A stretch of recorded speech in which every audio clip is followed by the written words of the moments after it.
दोस्तों आज हम लोग का टॉपिक जो है वो रिफ्लेक्शन ऑफ लाइट है। सबसे पहले मैं अपने आप को इंट्रोड्यूस कर देता हूँ।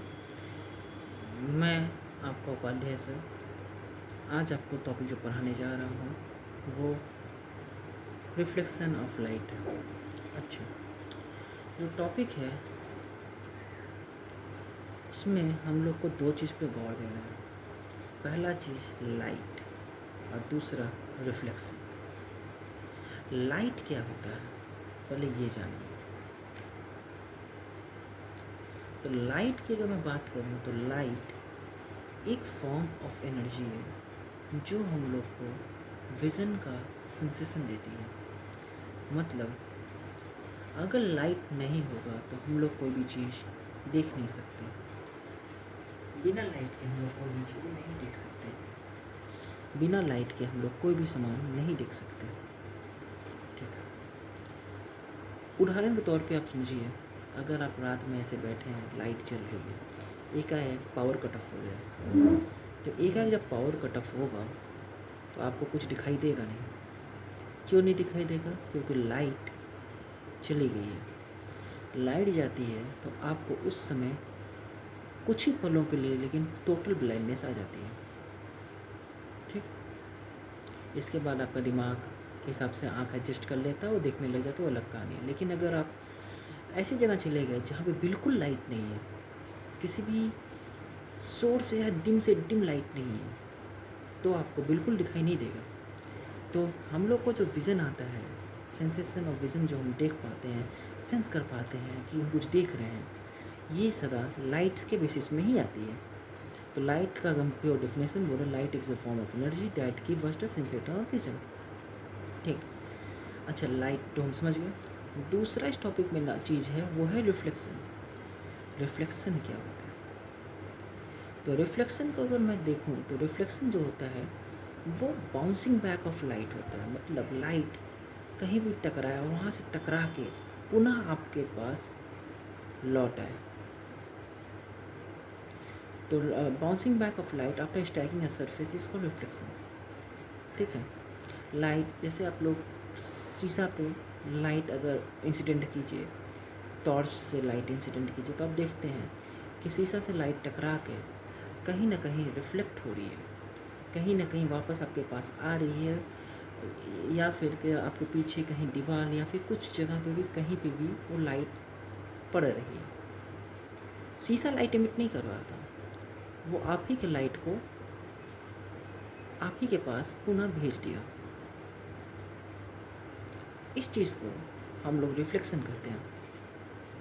तो रिफ्लेक्शन को अगर एक माइंड में डिफाइन करना हो तो bouncing back of light after striking a surface is called a reflection of light. ठीक, इसमें लाइट जो है उस शीशा से या किसी भी प्लेन सरफेस से टकरा के आपके पास रिटर्न आ रहा है। अच्छा, तो बिना रिफ्लेक्शन का एक बात और नोटिस करने की ज़रूरत ये है कि हम लोग कोई सामान को तभी देख पाते हैं जब लाइट उससे रिफ्लेक्ट होकर हमारे आँखों में आती है। अगर कोई चीज़ ऐसा है जिससे लाइट रिफ्लेक्ट होकर हमारे आँखों में नहीं आए तो हमको वो चीज़ दिखाई नहीं देगी। अगर साइंटिस्ट लोग कोई ऐसा सामान बना दे कि लाइट आपको आर पार करके चली जा रही है, तो क्या आप दिखाई देंगे? नहीं दिखाई देंगे। या फिर कोई भी ऐसा चीज़ है जो पूरा लाइट को ही क्या कर रहा है, ऑब्जर्व कर ले रहा है, वो रिफ्लेक्ट कर ही नहीं रहा है, तो भी आपको क्या कोई सामान दिखाई देगा? नहीं दिखाई देगा। क्योंकि आपको कोई सामान तभी दिखाई देता है जब वो लाइट को रिफ्लेक्ट करे। जब अगर सामान लाइट को रिफ्लेक्ट नहीं किया तो अगर लाइट को रिफ्लेक्ट नहीं हुआ तो आपको दिखाई नहीं देगा। अब ये मत पूछिएगा सन क्यों दिखाई देता है, सन खुद लाइट एमिट करता है। ठीक है, मतलब या तो सामान लाइट को एमिट करता हो या फिर लाइट को रिफ्लेक्ट करता हो, तो ही उसी कंडीशन में आप उसको देख सकते हो। ठीक, अब आते हैं हम लोग रिफ्लेक्शन में। तो रिफ्लेक्शन हम लोग जो पढ़ते हैं वो दो चीज़ के बेसिस से पढ़ते हैं। एक प्लेन मिरर के बेसिस से पढ़ते हैं, एक स्पेरिकल मिरर के बेसिस से पढ़ते हैं। आज का जो टॉपिक होगा उस पर मैं सिर्फ प्लेन मिरर कवर करूँगा, या प्लेन मिरर से रिलेटेड सब चीज़ कवर करूँगा। आज के टॉपिक में सिर्फ प्लेन मिरर। तो ये है टॉपिक किसका, प्लेन मिरर का। तो मैं एक डायग्राम बना दिया हूँ। इस डायग्राम में आप एक मिरर देख रहे हैं, वहाँ पे यहाँ से एक लाइट जा रही है और वो मिरर से टकरा के वापस जा रही है। इसको रिफ्लेक्शन का डायग्राम कहते हैं। इस डायग्राम को रिफ्लेक्शन का डायग्राम कहते हैं। इसमें आप नोटिस करना है कि एक लाइट यहाँ से यहाँ तक जा रही है, या फिर ये लाइट को हम कह सकते हैं ये मिरर पे इंसिडेंट हो रही है। क्योंकि ये लाइट मिरर पे इंसिडेंट हो रही है, इसलिए इस लाइट का जो सबसे सामान्य नाम है उसको इंसिडेंट रे कहते हैं। इस लाइट को हम लोग कॉमनली इंसिडेंट रे के नाम पे जानते हैं। फिर जिस पॉइंट पे ये लाइट मिरर पे इंसिडेंट हुई, इसको हम लोग पॉइंट ऑफ इंसिडेंस के नाम पे जानते हैं। फिर अब इस पॉइंट पे इंसिडेंट होने के बाद रिफ्लेक्शन हो रहा है, मिरर इसको रिफ्लेक्ट कर दे रहा है, तो ये वापस उसी मीडियम में चली गई, यहाँ से आई थी, और यहाँ पे जाने के बाद ये लाइट को, जो लाइट मिरर से वापस आ रही है हमारे पास, इसको हम लोग रिफ्लेक्टेड रे कहते हैं। इसको हम लोग रिफ्लेक्टेड रे कहते हैं। इस लाइट को हम लोग रिफ्लेक्टेड रे कहते हैं। अच्छा, तो इंसिडेंट रे समझ में आया, रिफ्लेक्टेड रे समझ में आया, पॉइंट ऑफ इंसिडेंस समझ में आया। अब जो पॉइंट ऑफ इंसिडेंस है उसके बेसिस में हम दोनों लाइट के बीच में एक इमेजिनरी लाइन ड्रॉ करते हैं जो हमारे दिमाग में है, नॉर्मल कोई दुनिया में दिखाई नहीं देता। ये नॉर्मल लाइन जिसको कहते हैं वो कहीं दुनिया में दिखाई नहीं देता। ये हम लोग का इमेजिनरी लाइन है। ये इमेजिनरी लाइन हम लोग एग्जैक्टली परपेंडिकुलर ड्रॉ करते हैं मिरर के सरफेस पे, और ये कुछ ऐसा होता है कि दोनों रिफ्लेक्शन और रिफ्लेक्टेड रे और इंसिडेंट रे के बीचों बीच लाई करता है। तो इंसिडेंट रे से नॉर्मल के बीच में जो एंगल बनता है उसको हम लोग एंगल ऑफ इंसिडेंस कहते हैं, और वो आई से डिनोट होता है, स्मॉल आई से। और रिफ्लेक्टेड रे से जो नॉर्मल के बीच में एंगल होता है उसको हम लोग एंगल ऑफ रिफ्लेक्शन कहते हैं। इसको कहा जाता है एंगल ऑफ रिफ्लेक्शन। तो यहाँ तक समझ में आया। तो इसके आगे इसमें दो लॉज होते हैं रिफ्लेक्शन में, चाहे आप कहीं भी पढ़ें। तो लॉज क्या है? लॉज कहता है incident ray, reflected ray, point of incidence and normal, ये सब एक प्लेन पे लाई करता है। ये सब एक प्लेन पे लाई करता है। मतलब अगर इसको नोटिस किया जाए तो ये एक ही प्लेन पे आपको सब का सब मिल जाएगा। ठीक, इतना समझ में कि एक ही प्लेन पे लाई करता है। दूसरा लॉ क्या कहता है कि हमेशा हर वक्त जो एंगल ऑफ इंसिडेंस होगा वो एंगल ऑफ रिफ्लेक्शन के बराबर होगा। तो angle of incidence is always equals to the angle of reflection. मतलब अगर कहीं पे हमने इंसिडेंस एंगल रखा 30 डिग्री, तो एंगल ऑफ रिफ्लेक्शन भी अगर हमको जो ऑब्टेन होगा वो लॉस के हिसाब से 30 डिग्री ही होगा। समझ गए होंगे आपके, मेरे हिसाब से आप तो समझ गए होंगे, नहीं होगा तो कमेंट में पूछिएगा। अच्छा, तो हम लोग इसमें आते हैं टाइप्स ऑफ रिफ्लेक्शन।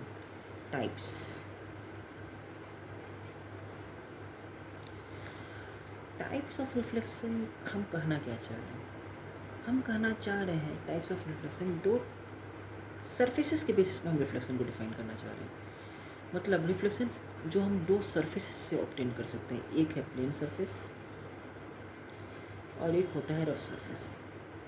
जैसे आपका कोई पेपर है, ये पेपर में भी तो लाइट पड़ रही है, यहाँ पे भी आपको रिफ्लेक्शन ऑब्टेन हो रहा है, लेकिन एक डिम रिफ्लेक्शन ऑब्टेन हो रहा है। और यही अगर मैं मिरर लगा दूँ तो वहाँ पे भी आपको रिफ्लेक्शन ऑब्टेन होगा, लेकिन वो रिफ्लेक्शन आपका डिम नहीं होगा। यहाँ पे आपको डिम रिफ्लेक्शन ऑब्टेन हो रहा है, लेकिन मैं अगर मिरर लगा दूँ तो आपको रिफ्लेक्शन जो ऑब्टेन होगा वो डिम नहीं होगा। तो यहाँ पे दो बेसिस में हम डिफाइन कर सकते हैं, एक होता है रेगुलर रिफ्लेक्शन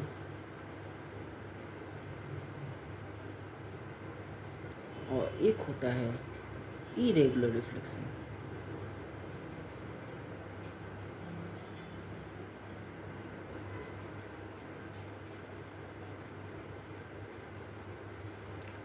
अच्छा, दो नाम आ गए। तो प्लेन सरफेस पे जब रिफ्लेक्शन होती है तो लाइट आती है, एक आयत आई इस एंगल पे गई, दूसरी लाइट आई वो भी सेम एंगल पे जा रही है, तीसरी लाइट आई वो भी सेम एंगल पे ही जा रही है। इस सब के लाइट जो पैरेलल आई हैं, ये इंसिडेंट रे के भी जो रेज हैं वो पैरेलल हैं, ये सारे रेज पैरेलल रेज हैं। और ये रेज जो गए हैं यहाँ से, ये मैं अगर डायग्राम में कहीं थोड़ा उल्टा सीधा भी दिख रहा, लेकिन आप समझिएगा ये सारे रेज भी पैरेलल रेज ही थे। तो यहाँ पे भी जो रेज आए थे इंसिडेंट रेज, ये भी पैरेलल थे, और रिफ्लेक्टेड रेज ये भी पैरेलल थे। ठीक, अब जब इंसिडेंट रेज और रिफ्लेक्टेड रेज दोनों पैरेलल रेज हैं तो इस टाइप के रिफ्लेक्शन को हम बोलते हैं रेगुलर रिफ्लेक्शन। इसमें हर एक रे का angle of incidence, angle of reflection दूसरे रे के एंगल ऑफ इंसिडेंस और एंगल ऑफ रिफ्लेक्शन के बराबर होता है। ठीक, ये टाइप का रिफ्लेक्शन हमें मोस्टली पॉलिश्ड सरफेस जैसे ग्लास, मतलब शीशा में ऑब्टेन होता है। इसमें लाइट की इंटेंसिटी पे कोई कॉम्प्रोमाइज़ नहीं होता। जिस इंटेंसिटी का लाइट आप इंसिडेंट करते हो उसी इंटेंसिटी का लाइट आपके पास आ जाता है। ठीक, दूसरा होता है इरेगुलर रिफ्लेक्शन।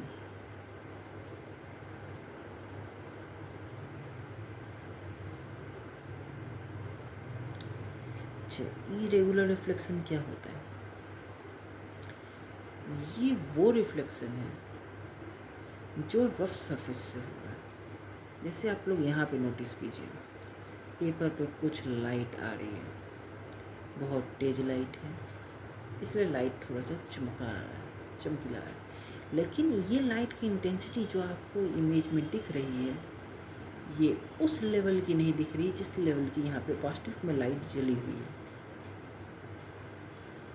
तो यहाँ पे क्या होता है, पेपर हम जानते हैं क्या होता है, एक रफ सरफेस। अगर मैं इसको माइक्रोस्कोप लेवल में ले जाऊँ, नॉर्मली आपको नहीं दिखेगा, लेकिन अभी इसको माइक्रोस्कोप लेवल पे ले जाओगे तो ये पेपर का सरफेस ऐसे कुछ उभरा खुबरा दिखेगा।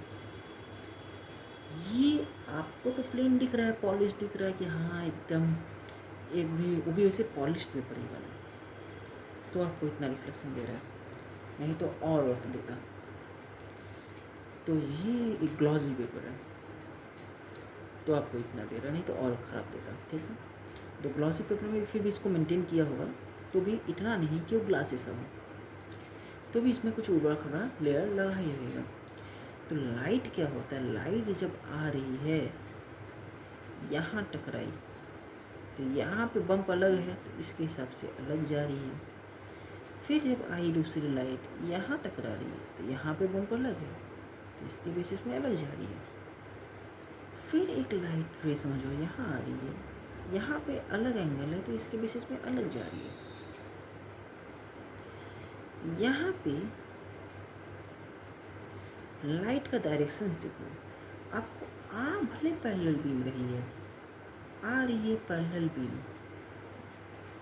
पैरेलल रेज इंसिडेंट हो रही है, लेकिन रिफ्लेक्टेड रेज ये पैरेलल नहीं है, सबका अलग अलग डायरेक्शन है, सबका अलग अलग डायरेक्शन है। तो लाइट की इंटेंसिटी घट गई, लाइट की इंटेंसिटी घट गई, सब लाइट जो है अलग अलग डायरेक्शन में स्प्रेड हो गया, लाइट की इंटेंसिटी कम हो गई। और इस टाइप के रिफ्लेक्शन को हम बोलते हैं इरेगुलर रिफ्लेक्शन। इस टाइप के रिफ्लेक्शन को हम बोलते हैं इरेगुलर रिफ्लेक्शन। एक रेगुलर रिफ्लेक्शन हुआ, एक इरेगुलर रिफ्लेक्शन हुआ। अब यहाँ तक तो समझ में आ ही गया रेगुलर क्या है, इरेगुलर क्या है, पॉलिश सरफेस क्या है, रफ सरफेस क्या है। ठीक, ये इरेगुलर रिफ्लेक्शन हमें हमेशा कब मिलता है, एक रफ सरफेस पे मिलता है। पॉलिश सरफेस पे क्या मिलेगा, रेगुलर रिफ्लेक्शन मिलेगा। रफ सरफेस पे क्या मिलेगा, इरेगुलर सरफेस रिफ्लेक्शन मिलेगा। पॉलिश में रेगुलर, रफ में इरेगुलर। ठीक, आज का दिन का एक टॉपिक और हम लोग को कवर करना है, वो है लैटरल इन्वर्सन।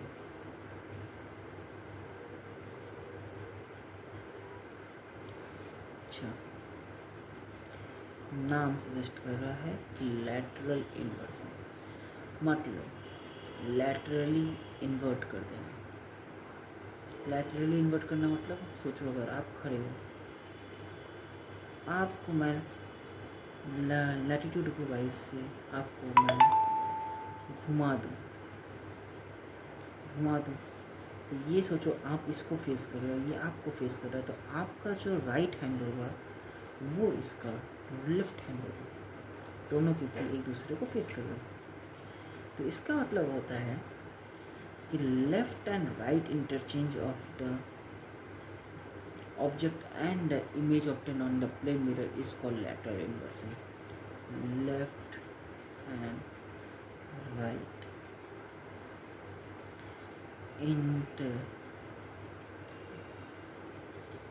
interchange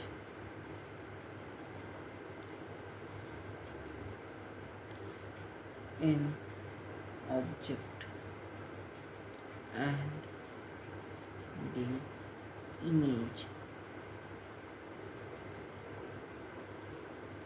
obtained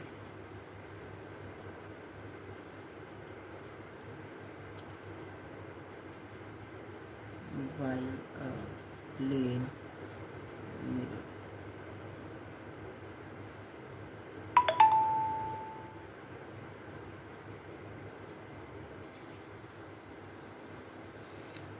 तो लेफ्ट एंड राइट इंटरचेंज जो हो रहा है, अच्छा, इमेज और ऑब्जेक्ट के बीच में, इमेज जो प्लेन मिरर से ऑब्टेन हो रहा है।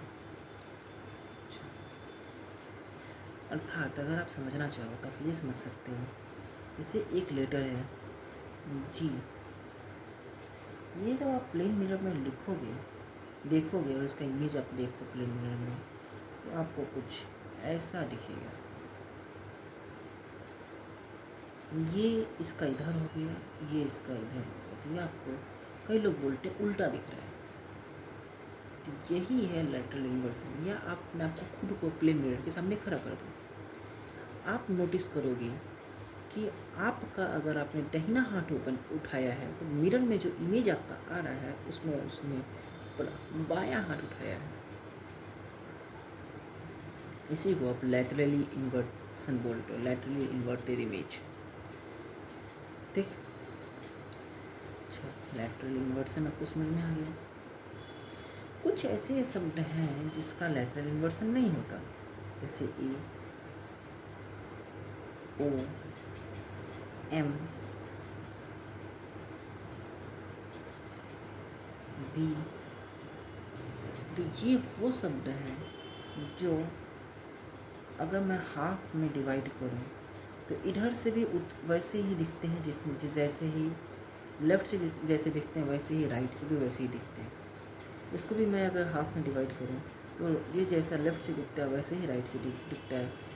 ये भी जैसा लेफ़्ट से दिखता है वैसे ही राइट से दिखता है। वी भी जैसा लेफ़्ट से दिखता है हाफ में डिवाइड करने का वैसे ही राइट से दिखता है। तो ये सब वो इमेज हैं, लेटर्स हैं, जिसका अगर इमेज निकलेगा मिरर से तो वो लैटरल इन्वर्सन नहीं होगा उसमें। इसमें लैटरल इन्वर्सन नहीं होगा। इसमें अगर मैं मिरर में देखूंगा तो ए का ए ही दिखेगा, ओ का ओ ही दिखेगा, एम का एम ही दिखेगा और वी का वी ही दिखेगा। इस पे कोई भी लैटरल इन्वर्सन नहीं होता। समझ आया? इमेज का कहाँ कहाँ काम होता है? ये मिरर का, प्लेन मिरर में अभी तक एक चीज़ समझिएगा। एक चीज़ और बताना मैं शायद भूल गया हूँ या नहीं बताया हूँ। प्लेन मिरर में जो इमेज होता है वो हमेशा वर्चुअल इमेज होता है, वर्चुअल इमेज। और वर्चुअल इमेज के साथ ये भी जानना ज़रूरी है, प्लेन मिरर में जो इमेज होता है वो जितना आप ऑब्जेक्ट के सामने मिरर को रख रहे हैं, जैसे ऑब्जेक्ट यहाँ है, ये मिरर से समझ लो 4 फीट की दूरी पे है, तो आपको प्रतीत होता है मिरर के अंदर इसका इमेज जो ऑब्टेन हुआ है वो भी 4 फीट पे ही है। मतलब डिस्टेंस जो मिरर से ऑब्जेक्ट का होगा, कुछ भी हो, और डिस्टेंस जो ऑब्जेक्ट का मिरर से होगा वही डिस्टेंस, एग्जैक्टली वही डिस्टेंस आपको लगता है मिरर से भी ऑब्जेक्ट और इमेज का है। जितना दूर आप ऑब्जेक्ट को मिरर से रखोगे उतना ही भीतर, उतना ही अंदर, उतना ही डिस्टेंस पे आपको लगेगा कि मिरर के उतने ही अंदर इमेज बना है। अच्छा, मिरर के अंदर इमेज बना है तो इसलिए क्योंकि मिरर के अंदर कुछ नहीं है, आप जानते हैं, फिर भी आपको लग रहा है कि मिरर के अंदर इमेज बना है, तो ये आपके दिमाग में ऐसी कल्पना आती है कि मिरर के अंदर इमेज बन रहा है। इसलिए आप लोग इसको वर्चुअल इमेज कहते हो। ये वास्तविक इमेज नहीं है। जो इमेज आप मिरर के अंदर पा रहे हो इसको आप वास्तविक या रियल इमेज नहीं कहते हो। ये इमेज को आप आर्टिफिशियल या फिर आर्टिफिशियल नहीं कहते ओरिजिनल में, इसको कहते हैं वर्चुअल इमेज। वर्चुअल इमेज मतलब काल्पनिक इमेज। तो मिरर के अंदर जो इमेज होता है, अगर वो आप ऑब्जेक्ट सीधा खड़ा किया गया है तो इमेज भी सीधा ही खड़ा रहेगा। ऑब्जेक्ट जितना दूर है मिरर से, इमेज भी उतना ही दूर ऑब्टेन होगा मिरर से। अगर ऑब्जेक्ट 4 फीट पे है तो इमेज भी आपको 4 फीट पे मिलेगी। ऑब्जेक्ट अगर 5 फीट पे है तो इमेज भी आपको 5 फीट पे मिलेगी। ऑब्जेक्ट करीब है तो इमेज भी करीब मिलेगा, ऑब्जेक्ट दूर है तो इमेज भी दूर मिलेगा। साथ साथ उसके अंदर लैटरल इन्वर्सन होना ही, मतलब इमेज का लेफ्ट एंड राइट इंटरचेंज होना ही है ऑब्जेक्ट से,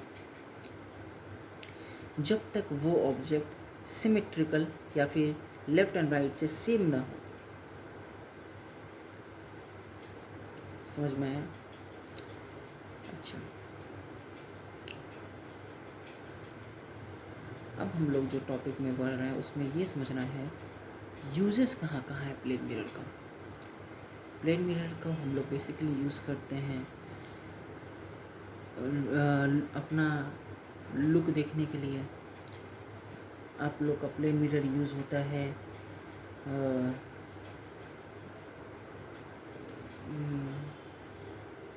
ड्रेसिंग टेबल पे, कई जगह जहाँ क्लॉथ चेंज करते हैं, मॉल्स में वहाँ पे रखा रहता है। जिम्स में यूज़ होता है। जिम्स में आप लोग क्या एक्सरसाइज करना उसको नोटिस करने के लिए आप लोग खुद रखते हैं। बार्बर का शॉप में भी यूज़ होता है। कई जगह प्लेन मिरर का यूज़ होता है। ठीक, तो आज के टॉपिक में हम लोग ने कवर किया है प्लेन मिरर। आशा करते हैं कि आपको ये टॉपिक समझ में आया होगा। अगर ये टॉपिक में समझ में कोई भी डाउट हो या कोई भी क्वेश्चन हो तो हमें आप कमेंट ज़रूर कीजिएगा। वैसे हमारे चैनल को लाइक, शेयर और सब्सक्राइब कीजिए और इसे आगे भी लोगों को बताइए, रिकमेंड कीजिए, जिससे हमारे चैनल का रीच बढ़े और ज़्यादा से ज़्यादा लोग हमारे इस लेसन का बेनिफिट ले पाएँ। Thank you. मिलते हैं आपको नेक्स्ट वीडियोज़ में।